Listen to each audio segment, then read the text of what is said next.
আসসালামু আলাইকুম। আজকে আমরা নিয়ে আসছি নন ফ্রোস্ট টাইপের ফ্রিজের ইলেকট্রিক ডায়াগ্রাম। আমাদের যে নন ফ্রোস্ট ফ্রিজ আছে, ফ্রিজ হচ্ছে দু ধরনের থাকে, একটা হচ্ছে ফ্রোস্ট টাইপ আর একটা হচ্ছে নন ফ্রোস্ট টাইপ। তো অধিকাংশ আমাদের গ্রাম অঞ্চলে যে ফ্রিজগুলো থাকে সেটা হচ্ছে ফ্রোস্ট টাইপ। ফ্রোস্ট টাইপ ফ্রিজটা আমরা বুঝি কীভাবে, ওই ফ্রোস্ট টাইপ ফ্রিজের ডিপ অংশে কিন্তু বরফ জমে যায়। তো যে ফ্রিজে আসলে সাধারণত বরফ জমে যায় এটা হচ্ছে ফ্রোস্ট টাইপ, এবং যে ফ্রিজে ভেতরে বরফ জমে না কিন্তু খাবার সুরক্ষিত থাকে এটা হচ্ছে নন ফ্রোস্ট টাইপ। তো এই নন ফ্রোস্ট টাইপের আমাদের যে ইলেকট্রিক ডায়াগ্রামটা আছে, ভেতরে যে আমাদের ইলেকট্রিক কানেকশনটা কীভাবে হয় সেটা সম্পূর্ণ কানেকশনটা আমরা এখানে দিয়ে দিচ্ছি। তো প্রথমে দেখা যাচ্ছে আমরা দুটো লাইন নিয়েছি, একটা হচ্ছে ফেজ আর একটা হচ্ছে নিউট্রাল। তো ফেজ সরাসরি আমাদের এখানে গেছে থার্মোস্টার। তো থার্মোস্টার থেকে আমাদের সরাসরি ফেজ কানেকশন গেছে হচ্ছে টাইমারে। তো টাইমারটা শুধুমাত্র নন ফ্রোস্ট টাইপে ব্যবহার করা হয়, এটা ফ্রোস্ট টাইপে টাইমারটা ব্যবহার হয় না।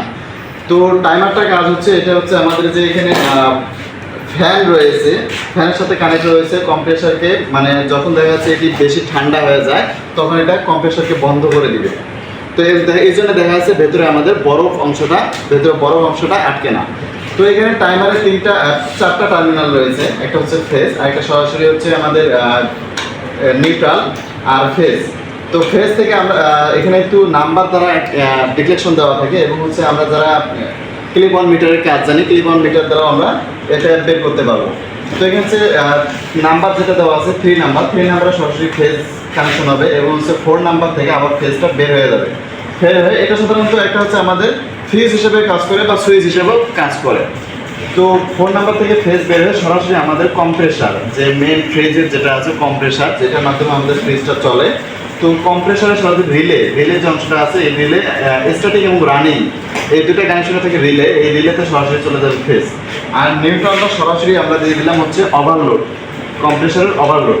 অলরেডি আমাদের কম্প্রেসারটা রানিং হয়ে গেছে। এখন হচ্ছে আমাদের যে ইলেকট্রিক কানেকশনে কী কী ব্যবহার রয়েছে, ভেতরে ফ্যান, কুলিং ফ্যান রয়েছে, সুইচ রয়েছে, তারপর হচ্ছে কেবিন বাল্ব রয়েছে, ডোর সুইচ রয়েছে। তো এই কানেকশনগুলো আমরা দেখবো।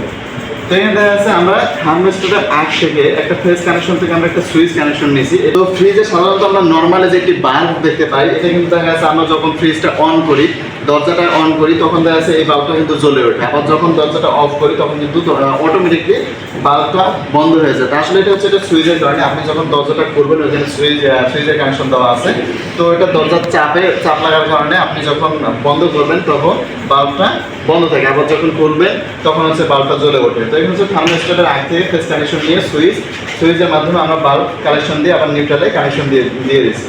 তারপর হচ্ছে আমরা টাইমার থেকে 3 নাম্বার ফেজ কানেকশন হয়ে 4 নাম্বার থেকে আমরা কম্প্রেসারে কানেকশন দিচ্ছি।